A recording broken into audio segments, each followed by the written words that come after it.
하나님 말씀은 요한계시록 14장 1절로 5절 말씀 보겠습니다. 요한계시록 14장 1절. 또 내가 보니 보라, 어린 양이 시온산에 섰고 그와 함께 14만 4천이 서 있는데 그들의 이마에는 어린 양의 이름과 그 아버지의 이름을 쓴 것이 있더라. 내가 하늘에서 나는 소리를 들으니 많은 물소리와도 같고 큰 우레소리와도 같은데 내가 들은 소리는 검은 고 타는 자들이 그 검은 고를 타는 것 같더라. 그들이 보좌 앞과 내 생물과 장로들 앞에서 새 노래를 부르니 땅에서 속량함을 받는 14만 4천 밖에는 능히 이 노래를 배울 자가 없더라.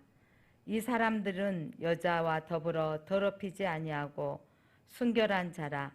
어린 양이 어디로 인도하든지 따라가는 자며 사람 가운데에서 속량함을 받아 처음 익은 열매로 하나님과 어린 양에게 속한 자들이니 그 입에 거짓말이 없고 흠이 없는 자들이더라. 아멘. 빛이 있으라. 빛이신 하나님이 오늘 또 이 거룩한 주일 하시는 하나님의 음성을 들으시기를 바랍니다. 2주 전에 666은 무엇인가 라고 여러분에게 함께 설명하고 은혜를 나누었습니다. 666은 오른손과 이마에 표를 받은 자, 그러니까 이마에 666을 받을 사람 어떤 상태인가? 여러분 666을 받는다라는 것은 자신의 삶이 짐승의 영향력 아래 있다. 짐승은 용이고 사단입니다. 그러니까 사단의 영향력 아래 있는 사람이 666을 받는 거지 하나님의 거룩한 백성은 상관이 없습니다. 그렇다면 짐승의 영향력을 받고 사단의 영향력 아래 있다.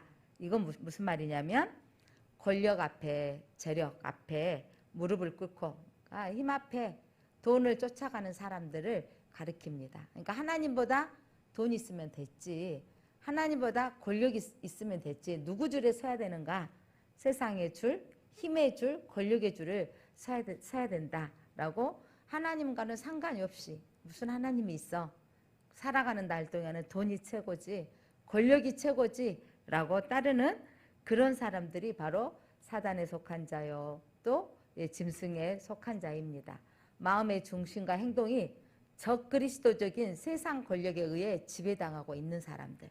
그러니까 세상의 가치로 우리 안에도 물론 살아가는 데 필요합니다. 돈도 필요하고 권력도 필요하고. 그런데 여러분 그것이 늘 항상 힘을 발휘할 수 있는 건 아니더라고요. 80이 넘고 90이 넘으면 돈도 필요 없고 학벌도 필요 없고 미모도 필요 없다. 이게 다 공감하는 말이에요. 인생 90 넘으면 80 넘으면 요즘 80대 초반은 좀 그래도 건강하시더라고요. 그러니까 그 스마트폰을 알려드리려고 해도 아이고 다 잊어버리니까 알려고 싶지도 않고 그들이 가지고 있던 돈도 뭐 손자들 손녀들 용돈 주는 정도나 쓰면 모를까 어디다 쓸만한 것도 아닌 거죠. 그래서 그 많은 것들이 별 가치 없다라고 느끼기 전에 젊었을 때는 그게 최고인 양 아는데 돈이 있다고 모든 문제를 또 해결하는 것만도 아니더라고요. 돈이 있어서 모든 문제를 해결했다면 그렇게 오랫동안 버텼던 이건희 씨 살아있어야 되는데 그의 생명을 죽잖아요. 그러니까 돈이 있어서 다 되는 것 같지만 돈이 있어서 안 되는 것이 훨씬 많습니다. 그런데 우리를 착각하게 만들죠. 권력만 잡으면 다 된다고. 대통령 되면 못할 것이 없는 것 같은데 맨날 지지도가 얼마니 하여간 죽을 맛일 것 같습니다. 안에서 늘 밖에서 비난의 소리, 비판의 소리를 듣고 있으니 또 끝나도 또 문제가 아니더라고요. 대통령 직임 끝났으면 누구나 대통령은 다 지지하지 않습니다. 좋아하는 사람도 있고 싫어하는 사람도 있는데 임기가 끝나고 고향 내려갔는데 집 앞에서 확성기 켜고 잘했느니 못하니 소리내서 힘들게 하는 상황들 보면 그 권력 잡았을 때 한 말 못하지 내려오니까 그거 별거 아니더라고요. 그런데 사람은 그것만 잡으면 좋은 회사만 들어가면 무슨 판검사 고시에 합격만 하면 인생이 끝난 것처럼 생각하는데 그렇지 않습니다. 그렇지 않다는 것을 머리로는 아는데 가슴으로는 또 이러죠. 내 집안에 문제가 생기고 무슨 일이 생길 때마다 그 없는 것 때문에 하나님의 능력이 없는 것 같고 하나님이 바로 보이지 않으면 사람들은 또 금방 믿는 사람들도 그래도 뭐니 해도 돈이 필요해 라고 금방 우리 입에서 말하고 있다는 거죠. 사랑하는 성도 여러분, 살아가는데 물론 필요합니다. 그러나 그것이 우리를 책임져 주지 못합니다. 오늘 아침에 읽었던 에스겔서 말씀 보니까 금과 은을 나라가 패망하고 포로로 끌려가고 잡힌 바 되어지니까 여러분 금음이 집안에 금음이 있었더니 도망하려고 하니까 그게 뭐가 돼요? 걸림돌이 돼요. 도망가려니 그게 있어서 못 득금하고 있다가 그게 걸림돌이 돼서 죽는다니까. 그거 못 움키고 있다가 그거 빼앗기고 그 얼마나 급하니까 오늘 말씀 보니까 던지고 던져 필요 없는 거예요. 너 있어봤자 남도 필요 하나도 도움이 안 된다는 거죠, 여러분. 나라가 쑥대밭이 되어지고 포로로 끌려가고 대통령, 지금으로 말하면 대통령, 왕까지 포로로 끌려간 시기에는 금음이 보아가 그들을 지키지 못했고 예루살렘 성전, 솔로몬의 성전이 있으면 하나님이 도와줄 거라 그랬는데 하나님이 벌하기로 하신 때에는 그 누구도 도와줄 수가 없는 거예요. 사랑하는 성도 여러분, 그렇다면 우리가 이 마지막 때를 사는 우리가 날마다 신앙생활 우리 그리스도인들이 우리에게 주신 것들, 권력과 재력을 주신다면 그것을 나를 위한 목적이 아니라 하나님의 영광을 드러내는 목적으로 살 때 그게 가치 있는 것입니다. 그게 아름다운 것입니다. 그게 목적이 되지 않는 인생이 사시기 바랍니다. 예. 그래서 마음의 중심과 행동이 돈, 음란, 권력, 나의 왕국, 내게 더 크고 넓은 것들만 추구하는 거, 그것이 바로 666표를 받을 짐승의 표를 받을 자이지. 그러면 하나님 믿는 우리에게는 예수 그리스도를 영접한 우리에게는 하나님의 인침받는 사람이에요. 그러니까 짐승의 인침받는 사람들은 무슨 표를 받는 사람이고 666표를 받는 사람이고 하나님의 인을 받은 사람, 이마의 인을 받은 사람은 하나님의 인 받은 자. 그래서 그의 삶의 주관을 하시는 분이 통치권이 누구에게 있는 사람? 하나님께 있는 사람이에요. 여러분의 주인은 누구십니까? 여러분의 삶의 목적은 누구입니까? 여러분의 자녀는 누구의 것입니까? 여러분의 집은 누가 주신 것입니까? 우리 모든 것들이 주신 분이 하나님이시라는 거죠. 하나님이 때가 되어지면 다 놓고 가야 될 것들이고 순식간에 다 아무것도 필요 없는 상황이 되어지더라고요. 그러니까 하루 아침에 우리가 상황들을 어떻게 될지를 알 수 없는 상황들이 있는데 이 모든 삶의 영역이 하나님이 우리의 주권자인 것이죠. 저희 아버지이신 백이만 집사님이 건강하시다가 화요일날 밤까지 운동하시고 2시간 이상 3시간 걷다가 저녁밥도 잘 드셨는데 아침에 일어나서 식사하시라고 하니까 식사를 못 하시겠다고. 왜냐 그랬더니 시커먼 변이를 보고 또 혈변까지 나오고 피가 쏟아져 나온다고. 그러니까 그러시더니 그래서 지금 못 먹겠다고. 병원 가시기 아니 지금 계속 그 잔뇨감이 있어서 화장실 가야 되니까 좀 이따 가자. 그래서 또 시간이 11시 반이 넘었길래 그러면 이제 점심 먹고 가시게요. 그랬는데 식사 또 못 하시겠다고 하시고 계속 잔뇨감 있는데 몇 번, 3번, 4번 싸시고 나니까 완전히 식은땀이 온몸에 나면서 땀이 나면서 침대에 올라타도 못하고 엎어지셔 버리더라고. 엄청 불안하더라고. 이러다가 지금 내 눈앞에서 아버지가 돌아가시는 거 아닌가 막 이런 온 신경이 곤두서고 두려운데 이제 서로 의논하고 해서 119를 불러가지고 119 혈압을 쟀더니 혈압이 60, 70인 거예요. 거기까지 떨어져서 그런데 와서 응급조치로 혈압 주사를 놓고 있는 거를 놓으니까 혈압이 차근차근 조금씩 80, 90까지 올라가더라고요. 그래서 병원을 가려고 주변 병원을 수소문 하는데 상황을 말하니까 대학병원으로 가야 된다. 그러니까 전대병원으로 가려고 했더니 응급실이 다 찼다. 조대병원으로 갔는데 제가 그 마음에 수요일 밤에 예배를 인도하면서 막 긴장을 하고 그 병원 갔다가 집에 오는 시간이 5시 반이고 집에 오니까 6시 반 정도 거기가 다 돼서 수요 기도회로 와야 할 상황인데 딱 그 사람이 긴장하고 나니까 제가 딱 넉다운이 되대요. 다 풀려가지고 아휴 내가 지금 평신도라면 딱 눕겠다. 그런데 제가 이제 설교자잖아요. 설교를 해야 되니까 힘을 얻고 나가서 예배를 탁 예배할 때는 힘이 팍 나서 또 찬양하고 하나 기도합시다 하는데 이거였습니다.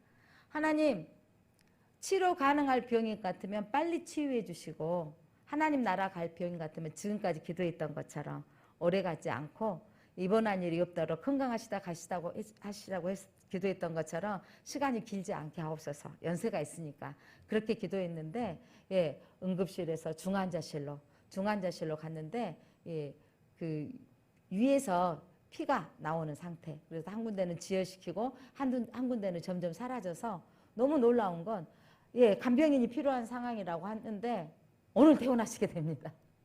근데 이 속도가 이렇게 빨리 회복시켜 주셔서 하나님께 감사를 드렸는데 그래서 제 삶이 이거죠. 여기까지 살게 하신 것도 감사한데 하나님 나라 갈 병이면 오래가지 않게 하시고 치유되어질 것이면 빨리 해결되게 해주려고. 그런데 응급실에서 중환자실 가는데도 이틀 걸린다고 가족이 이틀 동안 응급실에 있어야 된다는 거예요. 그런데 수요일 밤 시작하면서 하나님 응급실에 뭐냐면 가족은 누가 있어야 되냐면 의자에만 앉아 있어야 되는 거예요. 그러니 얼마나 불편하겠어요. 하나님 중환자실 빨리 나오게 하옵소서 하고 기도하고 올라왔는데 예배 끝나고 제 핸드폰을 봤더니 조대병원에서 10통은 왔어요. 10통. 제가 이제 보호자였기 때문에. 그 동생이 그때 막내가 있었는데 병원 옆에 막 환자 중이 너무 많고 막 시끄럽게 막 소리 지르는 환자가 있어가지고 무서워가지고 옆에만큼 있었는데 확인이 안 된 거예요. 전화가. 그래서 나중에 이제 찾아와가지고 해결됐는데 그래서 중환자실에 나왔다는 거예요. 중환자실 나와서 이틀 만에 차도가 많이 좋아지셔가지고 일반병동 가기 전에 응급병동에 있는데 응급병동에서 일반병동 안 가고 퇴원하십니다. 하나님께서 저는 감사한 게 뭐냐, 우리가 어떤 상황이든 하나님이 허락하신 일로 받아들이고 그 상황이 하나님이 생명을 주시는 날 같으면 하나님께서 우리에게 지키시고, 그러니까 어제까지 밥 식사 잘하시고 운동 2시간씩 이상 걷고 다니시고 하시는데 오늘 아침에 무슨 일이 일어날 수 있다라는 거. 그런데 이 모든 섭리하심이 하나님이라는 걸 받아들이니 긴장했다가 풀어지는 이런 것들이 있었지만 그 모든 상황을 하나님 앞에 아멘으로 받았습니다. 사랑하는 성도 여러분, 오늘 계시록 14장은 짐승 그들이 와서 교회의 환난 가운데 어마어마하게 핍박을 하고 환난을 하는데 그때 믿음을 지켰다가 순교하는 사람들, 믿음을 지켰다가 하늘나라 가는 이 14만 4천이 무엇을 하고 있는가가 기록되어져 있습니다.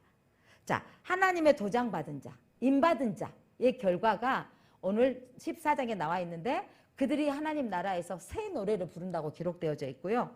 그렇다면 또 짐승의 표를 받은 자라면 어떻게 되는지, 짐승의 표를 받은 자의 결과가 오늘 또 하반부에 나와 있습니다. 영원한 멸망에 불못에 들어갈 것이라는 거죠. 오늘 여러분 우리 어디에 초점을 맞춰야 되죠? 우리는 하나님의 임 받은 자입니까? 하나님의 임 받았다는 것은 예수 그리스도를 믿는다고 고백하는 사람이 너는 내 아들이다, 내 딸이다 라고 하나님께서 인정해 주는 사람을 가리키는 거예요. 여러분 하나님의 자녀입니까? 예, 예수 그리스도를 믿으십니까? 그럼 너는 내 딸이 하고 하나님 인정해 주신다고요. 도장 찍어 주셨다고요. 오늘 또 도장 찍힘을 받은 사람들이 이 자리에 예배 드리는 것입니다. 자, 그들이 오늘 14장에 살펴보면 14만 4천이 부르는 노래에 대해서 오늘 아침에 방금 읽었던 5절까지고요. 13절까지가 새 천사가 전하는 구속과 심판의 메시지, 하늘의 모습을 보여주고 그러면서 어떤 사람이 구원받고 어떤 사람에게는 심판의 메시지가 있다라고 새 천사가 나와서 심판 메시지를 전하고요. 14절부터 20절까지 두 종류의 마지막 추수. 그래서 곳간에 알곡이 되어지는 것인가, 아니면 포도주 틀에 들어가서 정말 뭐냐면 영원한 불못에 들어가는 처참한 자가 될 것인가가 기록되어져 있습니다. 오늘 14만 4천이 부르는 새 노래는 어떤 노래인지, 자, 1절 한번 읽어볼까요? 1절. 또 내가 보니 보라, 어린 양이 시온산에 섰고 그와 함께 14만 4천이 서 있는데 그들의 이마에는 어린 양의 이름과 그 아버지의 이름이 쓴 것이 있더라. 아멘. 14만 4천의 이마에는 누구의 이름이 써져 있다고요? 어린 양의 이름, 아버지의 이름. 여러분 예수 그리스도를 믿으십니까? 예수 그리스도의 이름이 믿는 자에게 이마에가 뭐가 써져 있다라는 것은, 써져 있단 말은 하나님의 자녀라고 인정받았다 이 말이에요. 하나님을 믿는다라는 겁니다. 하나님 뜻대로 산다는 거죠. 세상의 가치로 살지 아니하고 하나님의 말씀의 법대로 살겠습니다 라고 고백하는 그들, 그 14만 4천은 14만 4천의 숫자가 아니라 구원받은 백성의 수위인 것 이제는 이해되시죠? 예, 하나님의 교회, 성도들을 가리키는 것입니다. 자, 어린 양은 예수 그리스도를 가리키고 14만 4천은 하나님 나라의 승리한 성도요, 교회를 가리키는 것입니다. 자, 그렇다면 14만 4천이 누구인가 설명하고 있어요. 자, 어떤 사람이 14만 4천인가? 4절 한번 읽어보겠습니다. 4절 5절 시작. 이 사람들은 여자와 더불어 더럽히지 아니하고 순결한 자라. 어린 양이 어디로 인도하든지 따라가는 자며 사람 가운데에서 속량함을 받아 처음 익은 열매로 하나님과 어린 양에게 속한 자들이니. 5절 그 입에 거짓말이 없고 흠이 없는 자들이더라. 아멘. 14만 4천은 정절을 지키는 사람. 어떤 정절? 타락한 세상과 타협하지 아니하는 사람. 그러니까 하나님 앞에 왔다가 호세아 선지자를 통해서 이스라엘 백성이 나와 결혼을 했는데 어디로 가버리더라? 이방신을 섬기는 사람들한테 나가버리더라. 그런 게 뭐냐면 음란한 여자, 음란한 여자라고 표현하고 있습니다. 하나님은 여러분 끝까지 정절을 지키고 하나님만을 사랑하는 거예요. 끝까지 하나님 믿으시기 바랍니다. 예, 세상과 타협하지 않는 사람 가르쳐요. 정절을 지키는 사람, 순결을 지키는 사람, 믿음의 순결을 지키시기를 바랍니다. 어린 양이 어디로 가든지 따라가는 사람, 예수님이 인도받는 사람. 오늘 또 어린 양이 오늘 어디 계실까요? 예수님이 오늘은 교회에 계시는 거죠, 이 시간에. 그래서 오늘 이 자리에 오신 여러분이 바로 14만 4천인 것을 믿습니다. 그리고 속량함을 받은 사람, 제사함을 받으셨습니까? 그러면서 처음 익은 열매라. 여러분, 처음 익은 열매라는 것은 예수님께서 핏값으로 여러분을 사셨다라는 거예요. 장자권은 한 명이 장자인데 이스라엘을 장자라고 하셨어요. 믿는 사람을 장자라고 말씀하십니다. 여러분이 바로 처음 익은 첫 열매로 하나님 앞에 드려진 열매인 걸 믿으시기를 바랍니다. 그리고 누구에게 속한 자다? 어린 양에게 속한 자입니다. 근데 거짓말이 없고 흠이 없는 사람이다 했는데 좀 찔리죠? 안 찔려요? 설교하려니까 좀 찔리려고도. 14만 4천이 거짓말도 안 하고 흠이 없는 사람인데 가끔 거짓말, 선한 거짓말이 하게 되던 이런잖아요. 이거 저 목사님만 꼭 알고 계세요. 꼭 알고 있었는데. 그래가지고 아무 말도 하지 않고 있는데 저기 누군가가 뭐라 그래? 몰라요. 아무것도 안 들었어요. 근데 에이 목사님 다 알더만. 그게 뭐냐면 자기는 아무 말도 하지 말아 해놓고 내가 아무것도 안 하고 있는데 다 본인이 또 딴 데다 다 말해놨더라고. 아, 뭐 나한테 목사님 무슨 저분이 그래. 목사님한테 했다 그러더만. 나를 뭘로 만들어버려? 거짓말쟁이로 만들어버려. 나는 듣고 한 말도 하지 마세요. 한 말도 안 하고 있었어. 그랬는데 저쪽에 갔더니 목사님한테 말하고 자기한테 말하기 한 말도 하지 마. 이분은 목사님 들었어요? 뭘? 몰라요. 그랬더니 뭘 목사님 말씀하셨다더만. 목사님 거짓말쟁이네? 아유 말 거짓말쟁이. 이런 일이 가끔 한 번씩 있더라고요. 그런데 내가 거짓말쟁이가 돼버린 거죠. 걸리잖아요. 여기서 거짓말을, 이런 말을 거짓말했다. 흠없는 사람은 천국에 못 간다. 이런 말보다는 무슨 말이냐면 내 이 모든 상황을 성령의 인도하심으로 받는다. 나는 못해요, 여러분. 그런데 하나님이 하게 하십니다. 하나님이 하게 하시는 거. 그래서 어린 양이 그리스도와 연합하여 하늘의 교회, 오늘 성도들의 모습이 우리가 들어갈 천상의 14만 4천의 모습인 것을 기억하시기를 바랍니다. 그리고 삶으로 증거받는 사람이에요. 그러니까 그러면서도 그분이 뭐라고 하겠어요? 아무 말도 하지 말라고 하는 말씀이 목사님은 거짓말을 했는데 그런데 뭐라고 말하죠? 우리 목사님은 비밀을 지켜주시구나. 인정하겠어요? 아니게? 목사님 들었다고 하면서 하지 마. 우리 목사님 지켜주신 분이네. 이게 인정받는 거예요. 그리스도인들이 여러분 그 순간에 말하지 않았는데 그게 그 사람의 말을 안다고 하더라도 나는 모른다고 했을 때 거짓말이 아니라 그분과 약속을 지킨 것이기 때문에 실상은 뭔 거죠? 인정받는 거더라고. 여러분 그리스도인의 삶은 바로 이거더라고요. 한 사람 앞에 오해를 살 수는 있지만 그분이 저분은 정말 그리스도인답다 이렇게 생각이 들어지는 거예요. 정말 다르다라는 생각이 들어지게 해야 돼요. 삶으로 증거받는 사람. 저분은 정말 하나님을 섬기는 사람이다 라고 달라지는 거죠. 그러니까 이렇게 받아들여져야 되는 거죠. 오늘 성경에 보니까 14만 4천이 하늘에서 뭐하고 있느냐. 자 3절. 자 그들이 뭐하고 있는지 3절 읽어봅니다. 내가 하늘에서 3절 죄송해요. 그들이 보좌 앞과 내 생물과 장로들 앞에 새 노래를 부르니 땅에서 속량함을 받은 14만 4천 밖에는 능히 이 노래를 배울 자가 없더라. 하늘에서 부르는 새 노래, 새로운 신곡이란 말이 아니라 이 말은 뭐냐면 구원받는 자들만 드릴 수 있는 하나님께 영광 돌리는 노래를 가리킵니다. 하나님 안에서 성도가 하나 되어져서 하나님께 순종하는 삶으로 부르는 노래. 그러니까 우리를 구원하시면 하나님께 씁니다. 오늘 우리가 하늘나라에 온 것은 누구 은혜로 밖에 될 수 없습니다. 예수 그리스도의 보혈로 씻음 받은 사람 말이 왔습니다. 어머 왔네. 하나님 감사합니다. 하나님 저분이 왔네요. 하나님 감사합니다. 이러면서 하나님이 하셨습니다. 라고 할 수 있는 그런 새 노래를 우리가 부르게 될 것입니다. 자, 여러분과 우리는 하나님 나라의 새 노래를 부를 자입니다. 선언하겠습니다. 나는 새 노래를 부를 자입니다.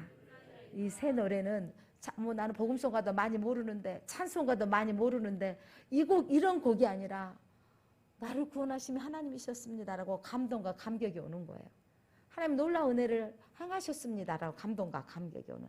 그러니까 믿음의 사람들이 제가 교인들하고 이렇게 기도하고 여러분들의 삶을 기도하는데 뭔가 안 된 듯 하는데 하나님이 자연스럽게 풀려가게 하시는 거 보면 기도하는 사람들은 무슨 일이 안 생긴 게 아니라 쉬운 거예요. 누가 저한테 아버님 모시는데 참 힘드시죠? 그러는데 제가 아버님 모시는데 하여간 불편하게 하지 않으신 분이에요. 있는 반찬 차려주면 차려준 대로 드시고 아버지 저 못 들어가요. 국 있어요. 드세요. 그러면 드시라고 하시고. 근데 이번에도 수술하는데 그때 서울대학병원 가는데도 그냥 쉽게 가게 되어지고 어제 오늘 진행하는 일들 속에서도 내가 아버지를 모시고 있는데 일이 순차적으로 그러니까 상황이 자녀들 중에 누가 있어야 된다고 하는데 우리가 함께 그 가족 회비를 모으고 있으니까 간병인 씁시다. 누가 한 사람이 코로나 시대이기 때문에 왔다 갔다 할 수 없는 거예요. 오늘은 제가 있다가 동생이 있다. 이렇게 하면 평상시 같으면 할 수 있는데 한 명이 계속 있어야 된다는 거예요. 그럴 수는 없으니까 그러면 간병인을 씁시다 해가지고 이 모든 일들이 순차적으로 중환자실에 쏘고 제가 이런 표현을 했어요. 어제 시댁의 식구들 만나는 날인데 아버지를 모시는데 그냥 일이 편하게 진행되시는 분이라고. 무엇이 꼬이고 매이지 않는 분이라는 거. 근데 제가 우리 권사님들, 우리 집사님들을 보면 삶이 어쩔 때 그 상황 가운데 매여 있고 막힐 때가 분명히 있는데 제가 기도하면서 느껴지는 것은 우리의 성도들이 그것이 묶인 것들이 풀어지고 편안하게 진행되고 있는 걸 봅니다. 사랑하는 성도 여러분, 믿는다는 것은 문제가 안 생긴다는 게 아니라 그 문제가 아멘으로 받아들이니까 무슨 일이든지 편안하게 진행되어지고 해결되어지는 것이죠. 그러니까 여러분들이 이 믿음을 가지시길 바랍니다. 새 천사가 오늘 전한 구속과 심판의 이야기. 첫 번째 천사가 뭐라고 하는지 6절 한번 읽겠습니다. 6절 시작. 또 보니 다른 천사가 공중에서 날아가는데 땅에 거주하는 자들 곧 모든 민족과 종족과 방언과 백성에게 전할 영원한 복음을 가졌더라. 자, 다른 한 천사가 있는데 그가 뭘 가지고 있다고요? 모든 민족에게 전할 영원한 복음을 가지고 있다고요. 자, 그 복음이 뭐냐면 7절입니다. 7절. 그가 큰 음성으로 이르되 하나님을 두려워하여 그에게 영광을 돌리라. 이는 그의 심판의 시간이 이르렀으니 하늘과 땅과 바다와 물들의 근원을 만드신 이를 경배하라 하더라. 심판날이 가까웠으니 하나님을 두려워하라. 여러분 세상의 힘 권력 두려워하지 마십시오. 그것들은 사라질 것입니다. 하나님을 두려워하고 하나님께 영광을 돌려라. 이게 복음입니다. 하나님을 두려워하고 하나님을 위해서 살아라. 이게 복음인 것이죠. 그래서 모든 민족과 방언에게 반드시 심판의 날이 오니 하나님을 믿어야 된다. 하나님의 가치관으로 하나님 해결해야 되는 것입니다. 자, 두 번째 천사가 나타났습니다. 8절 한번 읽겠습니다. 8절. 또 다른 천사 그 둘째가 그의 뒤를 따라 말하되 천사가 말합니다. 무너졌도다 무너졌도다 큰 성 바벨론이여 모든 나라에게 그의 음성으로 말미암아 진노의 포도주를 먹이던 자로다 하더라. 심판의 날에 여러분 하나님을 두려워하고 하나님을 섬기는 사람, 심판의 날에 이르기 전에 돌아온 사람이 복음이고요. 자, 세상의 이 바벨론은 뭘 가리키냐면 세상 나라예요. 자, 바벨론은 돌아가 보면 자기 음행으로 바벨론 시대를 자기 음행으로 빚은 진노의 포도주를 모든 민족에게 마시는 도시인데 또 뭘 의미하냐면 당시 로마 시대예요. 이 로마를 바벨론으로 지칭해요. 초대교회 사람들은 야 로마 망한다 이러면 그 말 누구한테 들리면 로마 왕이 신이라고 하는 시대에 가만 놔두겠어요? 근데 초대교회 성도들은 바벨론 망한다 이 말이에요. 이 말은 뭐냐면 로마 망한다라고 다 해석이 되어지는 거예요.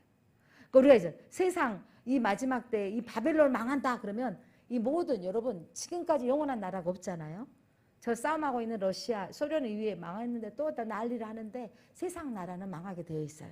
세상 나라는 망하는데 하나님 나라는 영원합니다. 그래서 이 바벨론은 무너졌도다 무너졌도다. 로마 지금 현존하는데 무너졌도다. 저 나라 망할 것이다. 세상 나라는 망할 것이다고 두 번째 천사가 뭐냐면 세상 나라는 망한다고 말씀하십니다. 자, 세 번째 이 바벨론은 뭐냐면 두 번째 바벨론은 하나님을 모독하는 세상의 그 세력을 대명사. 자, 바벨론 하면 성경에서 바벨론 읽을 때는 계시록에서 읽을 때 뭐로 읽어야 된다고요? 하나님을 모독하는 세상 권력, 세상 세력을 말하는 거예요. 대명사입니다. 이 바벨론은 남유다를 멸망시키는 나라였었고 예루살렘의 성전을 파괴했던 나라였고 하나님의 백성을 포로로 끌고 갔던 나라였습니다. 그래서 세상에서 하나님의 백성들을 모독하는 세상의 대명사입니다. 그런데 이들이 어떻게 될 것이다? 망할 것이다 라고 말씀하고 있습니다. 자, 세 번째 천사가 누구냐면 나타나서 말하는 메시지 보겠습니다. 세 번째 천사, 자 9절 10절 읽어봅니다. 시작. 또 다른 천사 곧 셋째가 그 뒤를 따라 큰 음성으로 이르되 만일 누구든지 짐승과 그 우상에게 경배하고 이마에 손에 표를 받으면 그도 하나님의 진노의 포도주를 마시리니 그 진노의 잔에 섞인 것이 없이 부은 포도주라. 거룩한 천사들 앞과 어린 양 앞에 불과 유황으로 고난을 받으리니. 자, 하나님의 진노의 포도주를 마실 자, 이들은 누구에 속한 사람이냐면 짐승의 표를 받는 자, 육류의 표를 받은 자인 거죠. 진노의 포도주를 마시는데 물을 섞지 않고 하나의 진노의 강함을 나타내는 거예요. 진한 독한 독주를 마시게 될 거라는 것을 표현하고 있습니다. 그렇다면 그렇게 이제 진노의 잔이 부어졌을 때, 이제 앞으로 올 대접지향으로 부어졌을 때, 이 하나님 믿지 않는 사람들은 영원한 불못에 들어갈 거. 그러면서 추수 때의 이야기, 어떤 추수가 있는가? 마지막 때에 구원받을 사람과 또 진노의 잔을 마실 사람에 대한 말씀을 하고 있는데, 자, 예수님이 거두시는 추수는 어떤 추수인지 14절 한번 읽겠습니다. 14절 시작. 또 내가 보니 흰 구름이 있고 구름 위에 인자 같은 이가 앉으셨는데, 흰 구름이 있고 임재예요. 구름은 임재를 상징하죠. 인자, 사람 같은 분이 앉아있는데 그 머리에는 뭘 쓰셨고 금면류관이 있고 그 손에는 예리한 낫을 가졌다라. 이분은 예수 그리스도이신데 심판의 칼을 두고 계신다는 거죠. 그분이 가셨는데, 자 16절 읽어보겠습니다. 16절 시작. 구름 위에 앉으신 이가 낫을 땅에 휘두림에 땅의 곡식이 거두어지니라. 곡식은 어디에 넣고? 곳간에 하늘의 천상에. 또 쭉정이는 어디로? 밖으로 가서 어떻게요? 영원한 태워버린다 그랬잖아요. 태워서 끝나면 좋겠는데 꺼지지 않는 불 가운데 들어간다 그랬어요. 여러분 추수 때에 곳간에 들어가는 복 있는 자가 되시기 바랍니다. 끝까지 주님만을 바라보시기 바랍니다. 여러분 애도하지 마십시오. 바람피지 마십시오. 예수 믿다가 점치러 가지 마시고 예수 믿다가 다른 데 가지 마십시오. 예수 믿어도 보여야 된다고 보는 거 하나님 가장 싫어하신다니까요. 하나님만을 끝까지 경배하는 거. 오직 내 남편은 예수 그리스도이십니다. 내 남편은 하나님이십니다라고 섬기는 거예요. 다른 거 애도하지 않고 신앙의 정죄를 지키시기 바랍니다. 그리고 악의 세력과 그 추종자들은 어떻게 될 것인가? 영원히 타는 불과 유황으로 들어가리라. 그들의 영원한 타는 불과 뭐냐면 유황불에, 지옥불에 들어갈 것인데, 자 누구가 그를 지옥불에 들어가게 하는지, 불을 지배하는 권세를 가진 천사가 있어요. 17절 한번 읽어보겠습니다. 17절. 또 다른 천사가 하늘에 있는 성전에서 나오는데 역시 예리한 낫을 가졌더라. 다른 천사예요. 자 18절 읽어볼까요? 또 불을 다스리는 다른 천사가 제단으로부터 나와 예리한 낫 가진 자를 향하여 큰 음성으로 불러 이르되 내 예리한 낫을 휘둘러서 땅에 포도송이를 거두라. 그 포도주가 익었느니라. 그런데 여기서 포도송이 하면 예수면 포도나무, 여기서는 포도송인데 이러면 믿음의 사람을 거둔다라는 의미보다는 그 다음 말이 거기만 읽으면 착각할 수 있는 거예요. 그 다음 성경 9절, 19절 한번 읽어보겠습니다. 19절. 천사가 낫을 땅에 휘둘러 땅에 포도를 거두어 하나님의 진노의 포도주 틀에 여러분 포도를 거두었는데 어디에 넣어버렸다고요? 진노의 포도주 틀에 넣었다고요.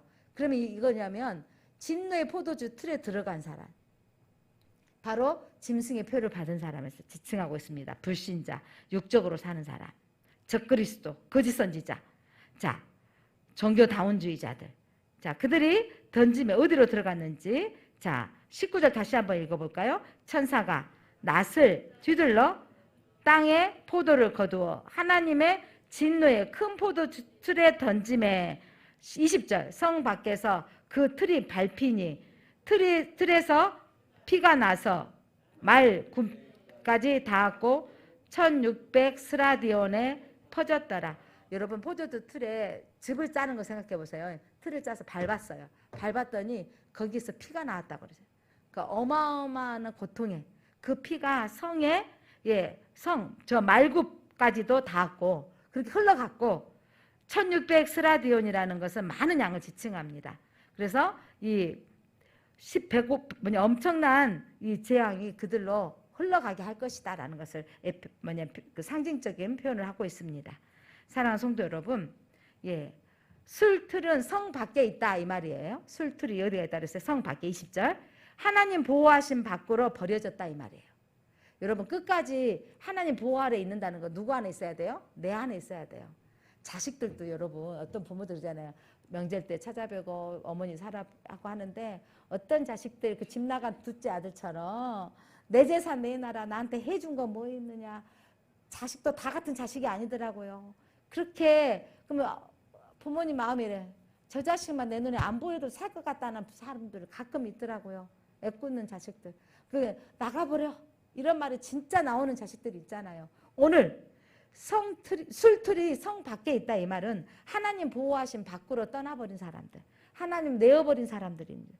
짓밟아서 피가 흘러나는데 여러분, 그래서 온 세상을 의미해요. 하나님 믿지 않는 온 세상. 그래서 그들이 짓밟힘을 당하고 영원한 불못에 들어갈 것을 말씀하고 있습니다. 그런데 이때 우리는 어떻게 신앙생활을 해야 되는가? 이 마지막 때에 여러분 끝까지 인내하는 자에게 복이 있다고 말씀하고 있습니다. 14장 12절 한번 읽어볼까요? 시작. 12절 성도들의 인내가 여기 있나니 그들은 하나님의 계명과 예수에 대한 믿음을 지키는 자니라. 아멘. 끝까지 여러분 사람들은 하나님 어디가 있느냐 보이지 않는다 말하고 이 과학시대에 무슨 일이 있느냐라고 하는 거예요.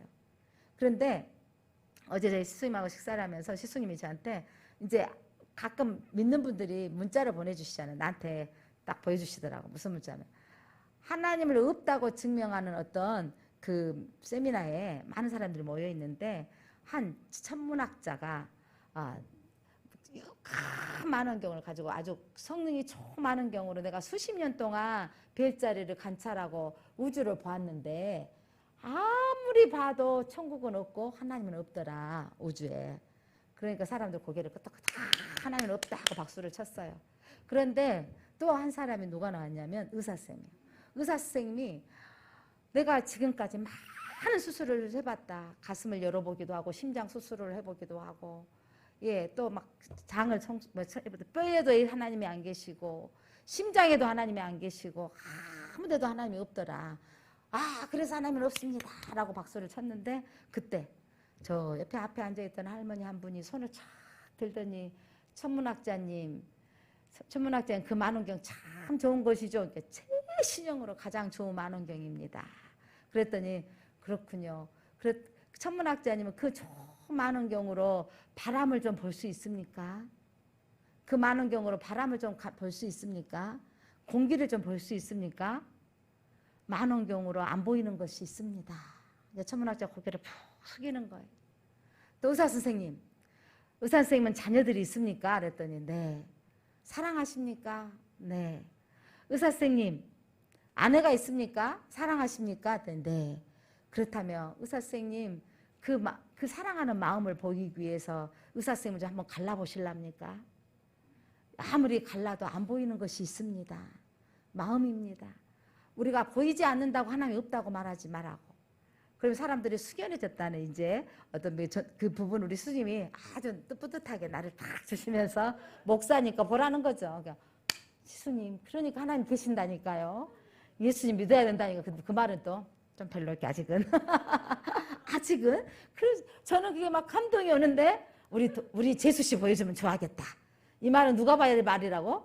나를 보라고, 하나님 계신다는 나를 보라고 주는 메시지예요. 하나님이 아직 안 믿어지는 우리 지수님 보라고 주시는 메시지예요. 그런데 이거를 누가 봤으면 좋겠다고?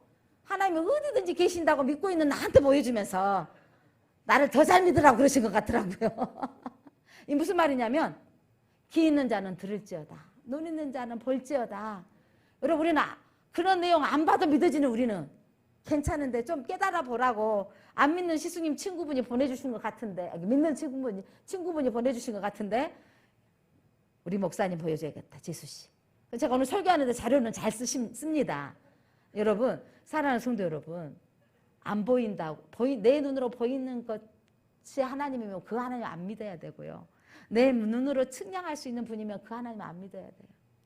우리 하나님은 우리가 헤아릴 수 없는 일을 하실 수 있는 분이고, 우리가 볼 수 없는 것을 보신 분이시고, 우리 모든 것을 하실 수 있는 분이 하나님이십니다. 하나님은 능력의 하나님이십니다. 여러분, 그러면서 여러분, 그의 계명과 예수의 믿음에 대한 인내를 가진 자, 그 사람들이 바로 14만 4천인 것입니다. 13절 보겠습니다. 13절 다시 한번. 내가 들으니 하늘에서 음성이 나서 기록하라. 지금 이후로 주 안에서 죽은 자들이 복이 있도다. 어떻게 죽은 사람이 복이 있다고요? 주 안에서 있는 자라. 우리는 그래서 장례식 가면 예수 잘 믿다가 가면 감사합니다. 하나님 나라 가서 복입니다. 주 안에서 죽는 자는 복이 있습니다. 하심에 성령이 이르시되 그러하다. 누가 말씀해 주신다고요? 맞다. 성령님이. 예수 믿다가 죽는 것은 복 있다. 여러분, 예수 믿고 하나님 앞에서 가는 거 복이 있는 거예요. 그동안 건강하게 사시다 가시는 거 복이 있는 것입니다. 그들의 수고를 그치고 하나님 나라 가는 일은 무슨 일이다? 쉬는 날이다. 수고를 그치고 쉬리니 이는 그들의 행한 일이 따름이라. 그 행한 일대로 하나님이 상급이 있다라는 말씀입니다. 사랑하는 성도 여러분, 자, 오늘 우리는 믿음 잘 지키다가 주 안에서 죽는 자로 살았으면 좋겠습니다. 우리가 함께 기도하기를, 우리가 뭘 기도해야 되냐면 저는 죽음의 복을 기도합니다. 어르신들 신방할 때는 저도 그렇게 기도해요. 하나님, 건강하게 살다가 내 손으로 빨래하고 내 손으로 밥 지어 먹다가 주님이 부르시는 날 그렇게 잠자듯이 가게 하옵소서. 이게 우리가 가장 큰 복이고, 또 그렇지 않아서 질병을 얻어서 갈 수도 있고 아파서 갈 수 있지만 믿다가 가는 사람은 복이 있는 자입니다. 그래서 우리는 끝까지 믿음의 인내를 지키시기를 바랍니다. 오늘 우리가 사단은 우리를 넘어뜨리려고 하지만 우리는 마귀의 계략에 넘어가지 마십시오. 마귀는 우리를 믿어봤자 무슨 소용이 있느냐라고 말해요. 결과물로 보고. 그렇게 기도하는데 네 자식들이 뭐 된 거 있냐라고 하면 이게 나하고는 하나님하고 안 맞은 거 아닌가? 여러분, 그건 사단이 소리예요. 하나님과 안 맞는 사람은 예수 안에 있지 않는 사단의 입맞은 자이고, 하나님 안에 있는 사람들은 우리의 생각을 바꿔주시더라고요. 믿음 안에 있다라는 것은요, 어떤 상황이든지 믿음으로 해석할 수 있는 상황인 거예요.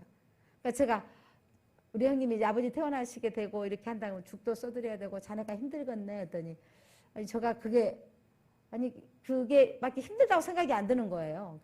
아니 당연히 해야 되고, 그게 뭐라고 힘들지 않고, 힘들면 저는 사서 해드리면 돼요. 이렇게 했더니 하여간 모든 문제를 이렇게 쉽게 해석하고 쉽게 바라보고 있는 거 보면 참 자네는 다르네, 이렇게 표현하시더라고요.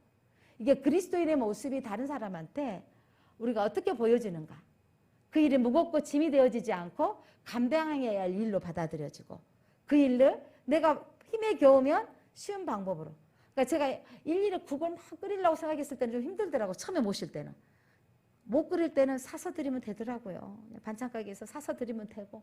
그러니까 내가 어려운 일이 없어. 힘들 땐 사버리니까 안 힘들어지더라고요. 이렇게 바라보는 눈이, 생각을 우리가 바꿔지면 쉬워지더라고요. 일들이. 그러니까 여러분, 믿음으로 바라보면 모든 만사가 여러분 해석이 되어집니다. 하나님이 감당하라고 주신 일이고, 사랑하라고 주신 일이고, 살리라고 주신 일입니다. 하나님은 저와 여러분을 통해서 여러분의 가정을 살리기를 원하시고, 여러분의 또한 자녀들을 살리기를 원하십니다. 오늘도 우리가 끝까지 하나님의 입맞은 자로 살았으면 좋겠습니다. 자, 하나님, 예수 그리스도께서 나를 구원하시기 위해서 십자가에 못 박힘을 당하시고 우리의 죄 문제를 해결해 주시고 다 이루었다 말씀하여 주셨습니다. 그 예수님이 다시 오실 것을 믿습니다. 우리 이마에 예수 그리스도의 이름이 기록되어져 있습니다. 우리가 하나님의 아들이요 딸이기 때문입니다. 우리 이마에 하나님의 인침받는 자의 표가 있습니다. 우리가 하나님만을 믿기 때문입니다.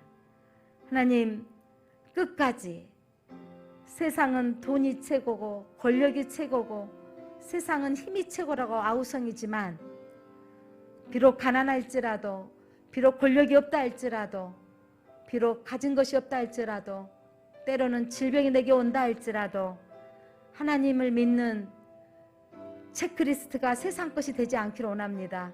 끝까지 믿음만을 지켜 살겠습니다. 하나님, 흔들리지 않는 믿음을 가지고 살겠습니다. 변심하지 않겠습니다. 하나님, 우리는 영원한 하늘집에서 하나님 보좌의 앞에 나아가 14만 4천의 노래를 부르게 될 것입니다. 우리 제일장로교회 성도들, 이 땅의 교회 성도들이 바른 믿음 지켜나가며 새 노래 부르는 자로 살게 하옵소서. 나 때문에 우리 가족이 구원받게 하시고 나 때문에 우리 자녀들이 살아나게 하옵소서. 나 때문에 우리 형제들이 살아나게 하옵소서. 나 때문에 우리 교회가 살아나게 하여 주옵소서. 예수 그리스도 이름으로 기도드립니다. 아멘. 찬송가